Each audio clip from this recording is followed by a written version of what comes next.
Bonjour à tous et bienvenue. Aujourd'hui, on va s'intéresser à un outil qui pourrait bien changer la donne pour la création vidéo. Je parle de Shotcut. On s'est tous déjà posé la question, non? Comment trouver un bon logiciel de montage vidéo? Un truc puissant, complet, mais qui ne coûte pas un bras. La recherche peut être longue. Eh bien, la réponse pourrait bien être Shotcut. Comme on peut le lire sur le site officiel, il y a 3 mots qui le définissent parfaitement. Libre, gratuit et multiplateforme. Concrètement, ça veut dire quoi? Zéro licence à payer, un accès total au code source et la possibilité de l'installer sur n'importe quelle machine. Ok, ça, c'est la promesse. Maintenant, voyons ce que ça donne en pratique. On va commencer par ce qui ressort vraiment de nos tests comme étant sa plus grande force, sa flexibilité. Alors un truc super important chez Shotcut, c'est ce qu'on appelle le montage natif. En gros, ça veut dire qu'on n'a pas besoin d'importer ou de convertir ses fichiers avant de commencer à bosser. Fini les longues minutes d'attente pendant que le logiciel mouline. On prend ses clips, on les glisse sur la timeline et c'est parti.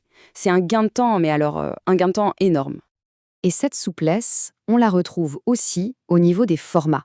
Shotcut s'appuie sur le projet FFmpeg, qui est une véritable référence. Du coup, il est capable de gérer des centaines de formats audio et vidéo différents.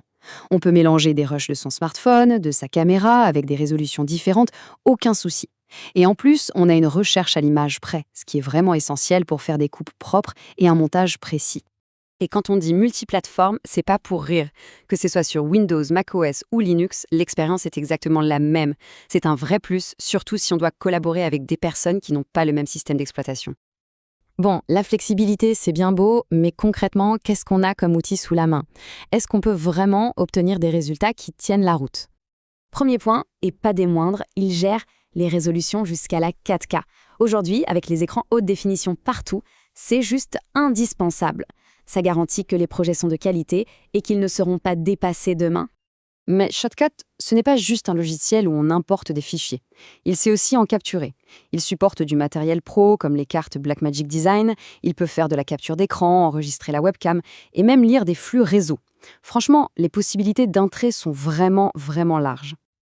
Alors, pour piloter tout ça, il fallait une interface qui suive. Et c'est le cas. Elle est super intuitive et surtout elle est modulaire. Chaque fenêtre, chaque panneau peut être bougé, redimensionné ou même mis sur un deuxième écran. On peut se créer un espace de travail sur mesure. C'est le logiciel qui s'adapte à la personne et pas l'inverse. Et tout ça, ça nous amène à quelque chose de vraiment central dans l'ADN de Shotcut. Parce qu'il faut bien comprendre que ce n'est pas juste un logiciel gratuit. C'est avant tout un projet open source. D'ailleurs, si on va voir sur la page GitHub officielle du projet, la description est très claire. Éditeur vidéo multiplateforme Qt, open source, GPL-v3. Tout est dit dans ces quelques mots. C'est la philosophie du projet résumée en une ligne. Alors ce terme un peu barbare, GPL-v3, qu'est-ce que ça veut dire pour l'utilisateur? Eh bien c'est très simple. C'est une licence qui garantit des libertés fondamentales. Celle d'utiliser le logiciel, de regarder comment il est fait, de le partager et même de le modifier. C'est une assurance de transparence et la garantie qu'on ne verra jamais apparaître un abonnement surprise ou des fonctions qui deviennent payantes du jour au lendemain. Et ce qui est intéressant, c'est que Shotcut ne sort pas de nulle part. Il est construit sur d'autres briques, elles aussi open source. On a le framework MLT qui est le moteur au cœur de la machine, Qt qui s'occupe de l'interface et FFmpeg pour les formats, comme on l'a déjà dit. C'est vraiment la puissance de tout un écosystème qui est mise à contribution. Bon, alors au final, si on devait résumer, pourquoi est-ce que Shotcut est un choix intéressant? Faisons le point sur ses grands atouts. Alors, l'avantage Shotcut, c'est quoi? Premièrement, c'est gratuit. Vraiment gratuit, sans abonnement, sans frais cachés.